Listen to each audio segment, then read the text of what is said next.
Students अस्सलाम वालेकुम, welcome to study 9-10 with Asif and Saima. इस लेक्चर का टॉपिक है relative frequency as an estimate of probability. अब देखें रिलेटिव फ्रीक्वेंसी क्या है, एस्टीमेट ऑफ प्रोबेबिलिटी है। ये बड़ा अहम टॉपिक है आपके कोर्स के हिसाब से भी और वैसे भी जो डाटा साइंस है उसके हिसाब से भी। अब देखें ये होती क्या है। Relative frequency tells us how often specific event occur relative to the total number of frequency event or trial. अब एक ट्रायल को बार बार हम करते हैं तो उसको फ्रीक्वेंसी कहते हैं। कि हमने डाइस रोल किया, 2 जो है वो 2 दफ़ा पेयर हुआ तो उसकी फ्रीक्वेंसी 2 है। 3 जो है वो 5 दफ़ा आया तो इसकी फ्रीक्वेंसी 5 है। 4 जो है वो 6 दफ़ा आया तो इसकी फ्रीक्वेंसी 6 है।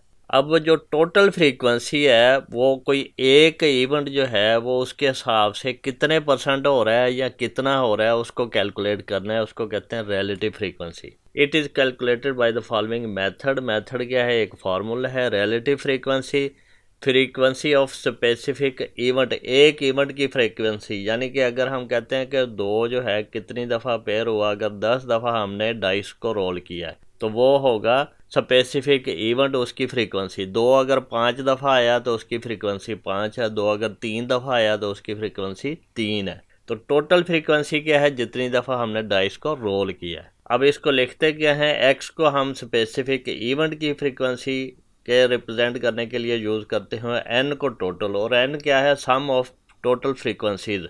ये सारी फ्रीक्वेंसीज हैं, इसका सम जो है वो एन होगा और ये समेशन का साइन है ये वाला, ये सम के लिए यूज़ होता है कि सम ऑफ फ्रीक्वेंसीज।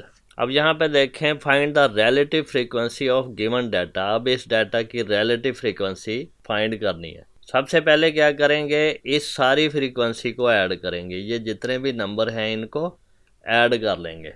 अब यहाँ पे कैलकुलेटर का यूज़ कर लें। 3 + 5 + 6 + 9 + 10 है + 8 है + 2, तो टोटल कितना है, 43 है। तो सब की फाइंड करेंगे। 2/43 आएगा इसके लिए, फिर 3/43 आएगा इसके लिए, 4/43 इसके लिए, 5/43 इसके लिए, 6/43 इसके लिए, 7/43 इसके लिए, 8/43 इसके लिए। तो ये रिलेटिव फ्रीक्वेंसी हो जाएगी। अब देखें इसका सलूशन कैसे किया है। यहाँ पे ये हमारे पास 2 है। 2 कोई नंबर है, वो 3 दफ़ा पेयर हुआ है। फॉर एग्जांपल के 2 नंबर कोई हमारे पास कपड़ा था जिसका हमने मॉडल नंबर 2 रखा था, वो 3 दफ़ा सेल हुआ 1 महीने में। जिसका मॉडल नंबर 3 था वो 5 दफ़ा सेल हुआ। जिसका नंबर 4 था वो 6 दफ़ा सेल हुआ। इसी तरह कोई भी प्रोडक्ट है, अगर ये उसके नंबर्स होते तो वो कितनी दफ़ा सेल हुए हैं 1 महीने में, उसका डाटा इस तरह इकट्ठा करके फिर हम उसकी रिलेटिव फ्रीक्वेंसी देखते हैं। तो इसी को कहते हैं डाटा एनालिसिस। तो ये टूल्स हैं डाटा एनालिसिस के असल में। अब हमने टोटल सम क्या किया था, 43। यहाँ पे देखें सम 43 है, इसको हमने एन भी कहा, कैपिटल एन। अब इसको हमने फाइंड करना है। 2 का हमारे पास रिलेटिव फ्रीक्वेंसी कितनी है, वो ये है, और फ्रीक्वेंसी कितनी है, 3 है। तो ये हमारे पास एक्स की वैल्यू 3 है, एन की वैल्यू या फिर समेशन एफ की वैल्यू हमारे पास कितनी है, 43 है। फार्मूला कितना है हमारे पास, x/n। एक्स की वैल्यू कितनी है, 3 है, और एन की 43 है। तो ये हमारे पास 0.07 आता है। अगर आप ये कैलकुलेटर की हेल्प लें तो 3/43, इसका आंसर कितना आता है। रेशो को अगर हमने डेसिमल में कन्वर्ट करना है, ये बटन है इसका, तो ये आएगा 0.0697। तो इसको राउंड करें तो 0.07 बनता है। तो ये राउंड ऑफ 2 डेसिमल प्लेसेस के आंसर्स है। अब ये बाकी सारी फ्रीक्वेंसी तो आपको पता चल गई होंगी। रिलेटिव फ्रीक्वेंसी कैसे फाइंड किया है, ये नंबर लिया है डिवाइडेड बाय टोटल, फिर ये नंबर लिया है डिवाइडेड बाय टोटल, और जो आंसर आया उसको 2 डेसिमल प्लेसेस तक लिख दिया है। अब अगर आप सारे फाइंड करें तो यहाँ पे इसका एक फार्मूला भी लग सकता है। अगर हम यहाँ पे ये रेशो लिख लें और यहाँ से हम ले लें a डिवाइडेड बाय, और 43 तो सबका सेम है, इसको कैलकुलेट करेंगे। a की वैल्यू सबसे पहले 3 रखी हमने, ये हमारे पास आंसर आया। फिर हमने इक्वल दबाया, a की वैल्यू अब 5 है ये वाली दूसरे के लिए, फिर इक्वल दबाया तो 5/43 यानी कि 0.12 बन गया ये राउंड ऑफ करके। फिर इक्वल साइन दबाया, अब 6 है, 6 है, हमने 6/43 बना तो ये क्या आएगा, 0.14 ये आया। इसी तरह हमने अगली वैल्यू 9 पुट की है, तो 9 के लिए हमारे पास आंसर क्या बना है 0.21 ये वाला। तो इसी तरह 10 अगली वैल्यू 10 है, 10 की रिलेटिव फ्रीक्वेंसी क्या आई है 0.23 ये वाली। इसी तरह अब 8 है, वैल्यू हमारे पास 8 की रिलेटिव फ्रीक्वेंसी 0.19, क्योंकि 6 है तो ये राउंड ऑफ हो गया 19। इसी तरह जो नेक्स्ट है हमारे पास 2 है, तो 2 पुट करेंगे, 2 के लिए हमारी रिलेटिव फ्रीक्वेंसी 0.46 बन गई। अब ये इन्हें 0.5 लिखना चाहिए था 0.05, क्योंकि आगे 6 है और 5 है, लेकिन ये क्योंकि सारे का सम 1 होना चाहिए, ये एक बड़ा अहम पॉइंट है कि जितनी भी रिलेटिव फ्रीक्वेंसीज हैं उसका सम 1 होना चाहिए।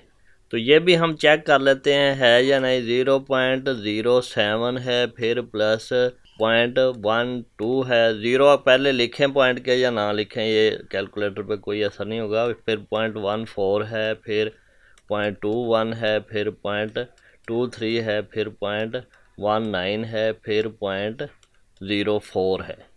तो ये देखें टोटल सम 1 है, इसीलिए यहाँ पे ये 5 इन्होंने नहीं लिखा, एडजस्ट कर दिया है जी। नेक्स्ट चलते हैं हमारे पास real life applications of relative frequency. अब रियल लाइफ एप्लीकेशन क्या है, कहाँ पे यूज़ होती है। अब यहाँ पे ये इन्होंने कीप इन माइंड ये दे भी दिया है कि sum of all the relative frequency always equal to approximately 1 नहीं होगी अप्रॉक्सीमेटली, इसलिए क्योंकि थोड़ा सा नंबर आगे पीछे अगर हो जाता है राउंड ऑफ करने में। अब देखें एग्जाम्पल 9 में क्या है। A survey was conducted on 80 students of grade 9 class के 80 स्टूडेंट्स से हमने पूछा क्या है, ask about their favourite colour, उनका फेवरेट कलर कौन सा है। अब ये 80 क्या है, ये समेशन एफ है या फिर एन की वैल्यू कि हमारे पास टोटल 80 हैं। अब फ्रीक्वेंसी इसी में से बताएंगे ना कि 23 को रेड कलर पसंद है, 25 को पिंक, 7 को वाइट, तो टोटल सम करेंगे 80 आ जाएगा, क्योंकि टोटल नंबर ऑफ स्टूडेंट 80 हैं। तो उसमें से हमने बताना है कि क्लास में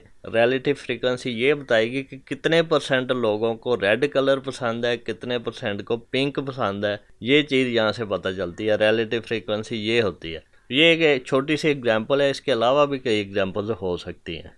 अब यहाँ पे देखें रिस्पांस क्या है। रेड कलर 23 स्टूडेंट्स को पसंद है, पिंक 25 को, वाइट कलर 7 स्टूडेंट्स को, ग्रीन कलर 15 को, ब्लू कलर 10 स्टूडेंट्स को पसंद है। अब यहाँ पे देखें रिलेटिव फ्रीक्वेंसी है क्या। An estimated probability of an event occurring when an experiment is repeated fixed number of times. एक एक्सपेरिमेंट को हमने ख़ास नंबर ऑफ टाइम्स रिपीट किया है, तो उसका एस्टिमेटेड प्रोबेबिलिटी जो है ये हमें पता चलती है रिलेटिव फ्रीक्वेंसी से। अब यहाँ पे देखें टोटल नंबर ऑफ स्टूडेंट्स 80 हैं, तो ये रेड कलर कितनों को पसंद है 23 को, तो 23/80 आ जाएगा। इसको मल्टीप्लाई 100 कर दें तो परसेंटेज की फॉर्म में आंसर आ जाएगा, 29% स्टूडेंट्स आ जाएंगे। मल्टीप्लाई बाय 100 करें तो ये 0.2 टाइम इधर चला जाएगा, तो वो 29 बन जाएगा। इसी तरह रिलेटिव फ्रीक्वेंसी ऑफ ग्रीन कितने हैं 15 है, तो 15/80। फिर पिंक 25 हैं, तो 25/80 हो जाएगा। फिर इसी तरह 10 है ब्लू कलर में, तो 10/80 हो जाएगा। फिर इसी तरह 7/80 हो जाएगा। तो ये इस तरह हम फाइंड कर लेंगे। अब यहाँ पे देखें आपने अपने आप को टेस्ट करना है कैसे। आउट ऑफ 200 स्टूडेंट्स, यहाँ पे आउट ऑफ 200 इसका मतलब है समेशन एफ या फिर एन की वैल्यू हमारे पास कितनी है 200। टोटल जितने हैं वो एन ही होगा या समेशन एफ होगा फ्रीक्वेंसी का, उस सम करके। 80 प्लेयर क्रिकेट, 80 ने क्रिकेट प्ले की, तो 80/200 ये इसकी रिलेटिव फ्रीक्वेंसी बन जाएगी। इसी तरह 50 प्लेयर फुटबॉल, तो 50 इसका बन जाएगा 50/200। इसी तरह 25/200 वॉलीबॉल के लिए। 45 do not play any game, तो 45/200 जो हैं जिन्होंने गेम नहीं खेली वो परसेंटेज आ जाएगी। Can you find out the probability of students who do not play any game, तो ये आ जाएगा 45/200 और मल्टीप्लाई बाय 100 कर देंगे अगर हमने उसका परसेंटेज भी फाइंड करना है। And relative frequency of the student who plays cricket जिन्होंने प्ले की है वो कितने 80, तो ये आ जाएगी उसकी।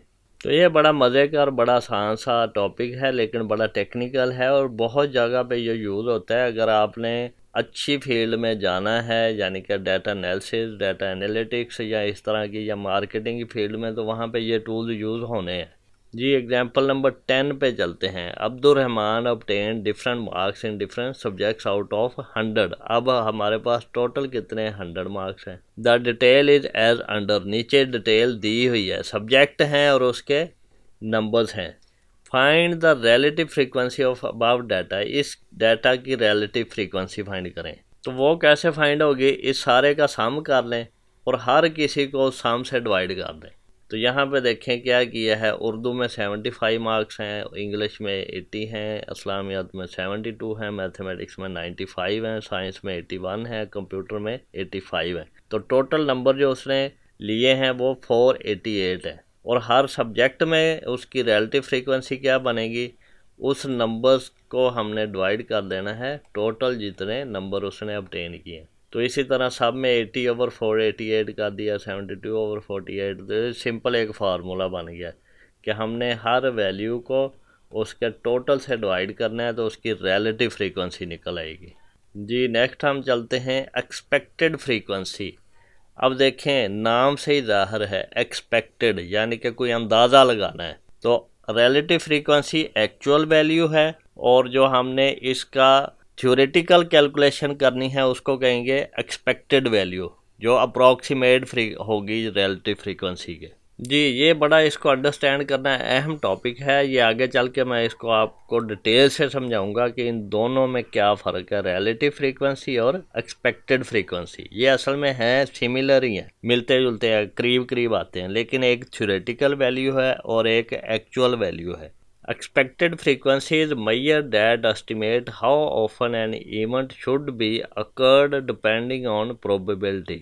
अब यहाँ पे देखें should be लिखा है, ये बड़ा अहम है कि ये हम उससे पहले ही अंदाज़ा लगाएंगे, होने से पहले। रिलेटिव फ्रीक्वेंसी तो होने के बाद का अंदाज़ा लगाते हैं, लेकिन एक्सपेक्टेड क्या है, होने से पहले अंदाज़ा लगाते हैं जी। नेक्स्ट क्या है, expected frequency is found by using the following method. Expected frequency equal to क्या होता है, total number of trials multiply by probability of event.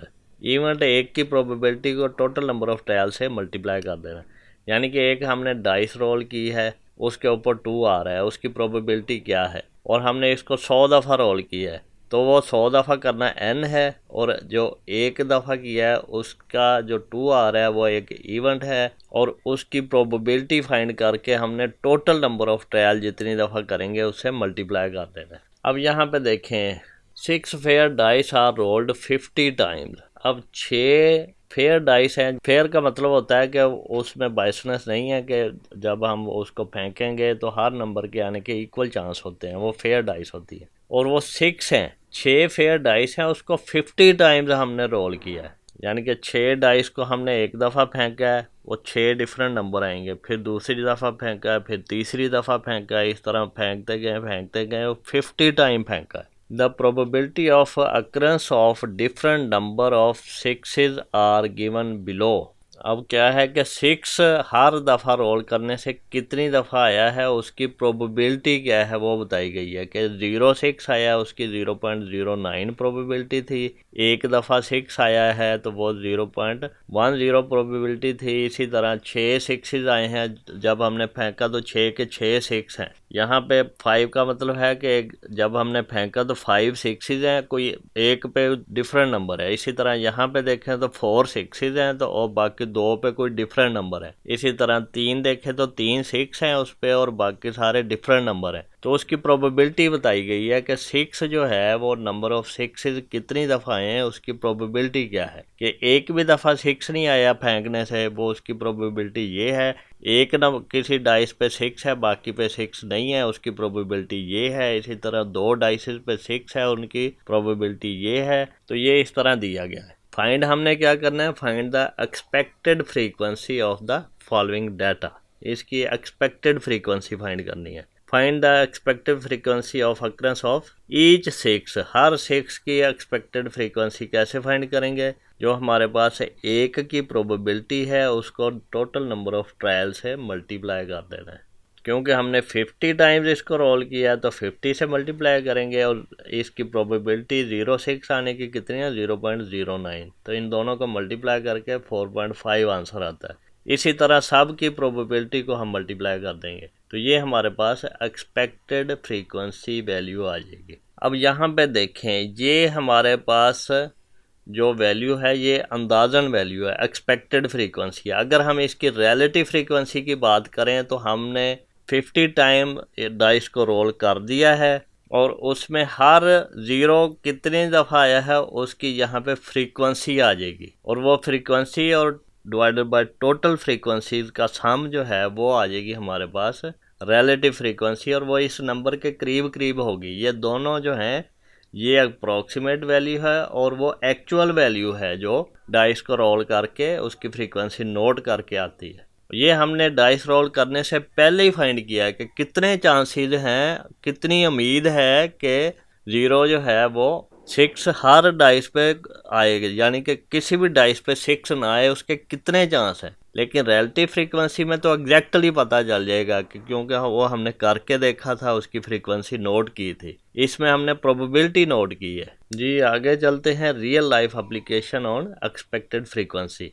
Find the average number of times getting 1 और 6, या तो 1 आए या 6 आए। मैंने फिर डाइस इज रोल्ड 300 टाइम, 300 दफ़ा एक फेयर डाइस रोल करनी है, या तो उस पर 1 आए या 6 आए, ये आपने फाइंड करना है एक्सपेक्टेड वैल्यू। अब यहाँ पे देखें, let S be the sample space when fair dice is rolled. जब फेयर डाइस रोल करें तो टोटल कितना चांस है कि कौन कौन से नंबर आते हैं। 1 आ सकता है, 2, 3, 4, 5, 6 ये आ सकते हैं। तो टोटल नंबर कितने हैं, 6 हैं सैम्पल स्पेस में। Let B the even date 1 और 6 कम अप, 1 या 6 आए तो वो सेट में या 1 होगा या 6 होगा। तो नंबर कितने हैं, नंबर ऑफ एलिमेंट्स 2 हैं। तो इसकी प्रोबेबिलिटी क्या है 1/3, यानी कि 2/6 है, उसको सिंप्लीफाई किया 1/3। और टोटल कितनी दफ़ा हमने इसको रोल किया है 300 टाइम्स। 300 को 1/3 से मल्टीप्लाई करेंगे तो 100 एक्सपेक्टेड वैल्यू है इसकी। नेक्स्ट क्या देखें यहाँ पे, the average number of times 1 और 6 कम्स अप इज 100। 300 दफ़ा अगर हमने रोल करना है तो उसमें 100 दफ़ा 1 या 6 आएगा, ये चांसेस है। If the probability of defective bolt is 0.3, find the number of non defective bolts in a total to 800। Total अब 800 है, हमने नॉन डिफेक्टिव के फाइंड करने हैं। अब उसमें 2 हैं, या तो हम ये डिफेक्टिव के फाइंड करें और 800 में से माइनस कर दें, या हम प्रोबेबिलिटी नॉन डिफेक्टिव की निकालें, वो 1 माइनस डिफेक्टिव करें तो नॉन डिफेक्टिव आता है तो उसको मल्टीप्लाई कर दें। दोनों तरीक़ों से हो सकता है। यहाँ पे देखें, अगर मैं डिफेक्टिव लेता हूँ 0.3, उसको मल्टीप्लाई करता हूँ 800 से, तो ये हमारे पास 240 आता है। तो इसको माइनस कर दें 800 में से, क्योंकि टोटल 800 है, तो ये हमारे पास 560 आता है। तो ये दोनों तरीक़ों से फाइंड कर सकते हैं, या तो डिफेक्टिव का फाइंड करके 800 में से माइनस कर दो, या नॉन डिफेक्टिव की प्रोबेबिलिटी फाइंड कर लो, 1 में से माइनस करके उसको मल्टीप्लाई कर दो 800 से। जी इसकी फर्दर थोड़ी सी एक्सप्लेनेशन कर दूं। रिलेटिव फ्रीक्वेंसी की डेफिनेशन क्या है। Relative frequency tells us how often an outcome occurs compare to the total number of trials. Total number of trial के कंपैरेटिवली कोई एक आउटकम कितनी दफ़ा आ रही है या कितने % आ रही है उसको कंपेयर करते हैं। It's like a fraction or percentage of total. Formula क्या है, number of times event occur और टोटल नंबर ऑफ ट्रायल्स, ये रिलेटिव फ्रीक्वेंसी होती है। तो ये हमने कहा था कि ये हमारे पास x होता है और ये n है, या फिर इसको समेशन f भी कहते हैं।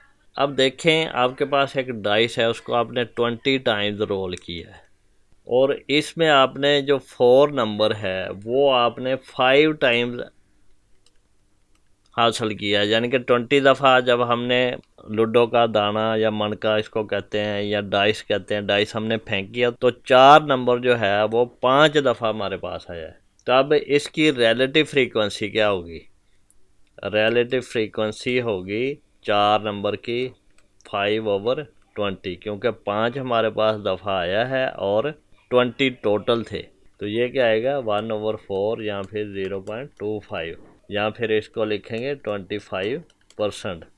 परसेंट कैसे फाइंड करते हैं, 0.25 को मल्टीप्लाई करना है 100 से।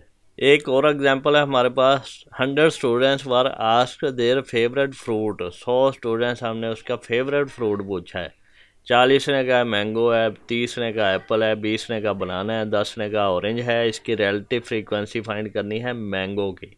तो वो क्या है, मैंगो के लिए हमने 40 स्टूडेंट्स के ने कहा है कि यस हमें मैंगो पसंद है, तो 40 टोटल कितने हैं, 100 है, तो 40/100 करें तो 40.40 आता है, जो 40% है। सो 40% स्टूडेंट्स प्रेफर मैंगो। अब आप कमेंट सेक्शन में मुझे बताएं बनाना के लिए कि बनाना कितने बच्चों को पसंद है, उसकी क्या परसेंटेज है और क्या रिलेटिव फ्रीक्वेंसी है। यानी कि रिलेटिव फ्रीक्वेंसी पॉइंट में आएगी और परसेंटेज पूरे नंबर में आएगी, 40% या इस तरह। जी स्टूडेंट, एक्सपेक्टेड फ्रीक्वेंसी क्या है? Expected frequency is the theoretical count we would expect if outcomes follow probability exactly. ये प्रोबेबिलिटी की थ्योरेटिकल वैल्यू है, आउटकम है जो हम एक्सपेक्ट करते हैं कि आएगी। It is used a lot in probability and in statistics like chi-square test। Formula क्या है वो आपने पहले देख लिया है, expected frequency total trial into number of probability of an event. एक एग्जांपल है डाइस की, if you roll a dice 60 times, 60 दफ़ा किया तो एन की वैल्यू हमारे पास कितनी आ गई है, 60, जो यहाँ पे total trial. The probability of any one number से 4 इज़ 1/6। 4 की प्रोबेबिलिटी क्या है, प्रोबेबिलिटी ऑफ नंबर 4 क्या है, 1/6 है।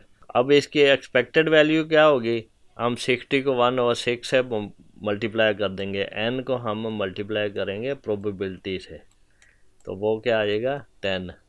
So you would expect 4 about 10 times if the dice is fair. अब अगर हमने 60 दफ़ा डाइस को रोल किया है, डाइस फेयर है और उसके ऊपर 4 जो है वो 10 दफ़ा आएगा, ये एक्सपेक्टेड फ्रीक्वेंसी है। लेकिन अगर हम डाइस को रोल करके एग्जैक्टली देखते कि 4 जो है वो 10 टाइम्स आया है, तो फिर उसकी रिलेटिव फ्रीक्वेंसी 10 होनी थी। एग्जाम्पल 2 क्या है, सर्वे एक्सपेक्टेशन क्या है, suppose you expect that students favourite fruit are evenly distributed among 4 options. The total students 100 हैं, 100 expected frequency of each student कितनी है, 100/4, 25% है।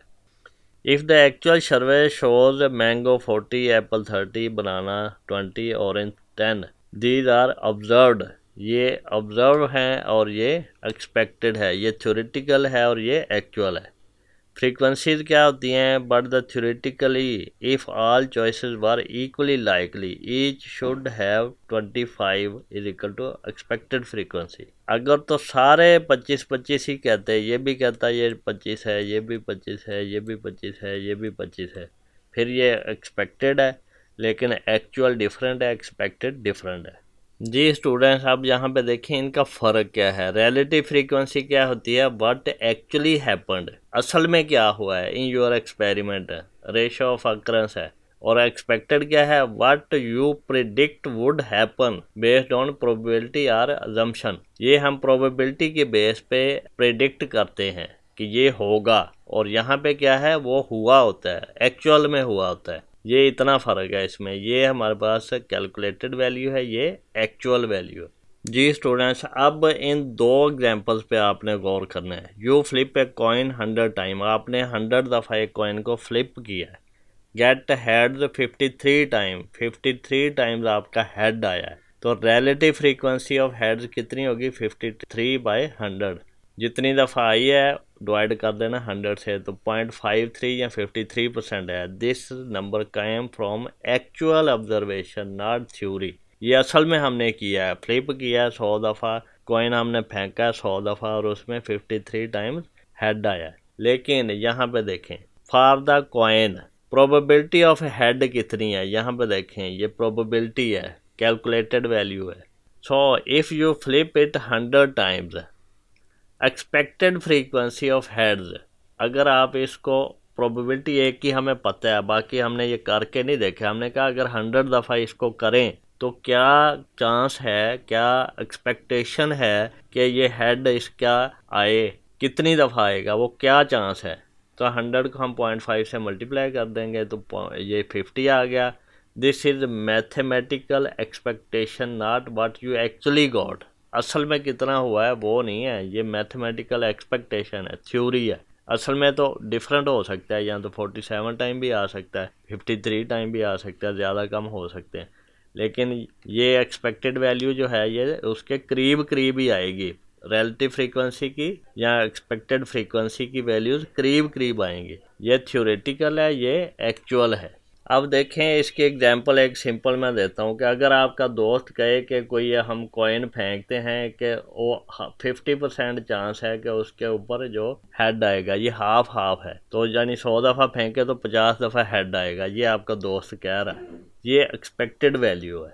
लेकिन जब आप कहते हैं कि नहीं मैं नहीं मानता, फिर आप कॉइन को फेंकते हैं 1 दफ़ा 2 दफ़ा 3 दफ़ा और काउंट करते हैं हेड कितनी दफ़ा आया, टेल कितनी दफ़ा आया, 100 दफ़ा आप फेंक के चेक करते हैं, तो वो जो आएंगे वो रिलेटिव फ्रीक्वेंसी है, वो आपने असल में चेक किया है, लेकिन ये आपने वैसे ही कैलकुलेट कर लिया कि आधा आधा चांस है, तो ये एक्सपेक्टेड फ्रीक्वेंसी है, और जो एक्चुअल करके देखेंगे वो रिलेटिव फ्रीक्वेंसी है।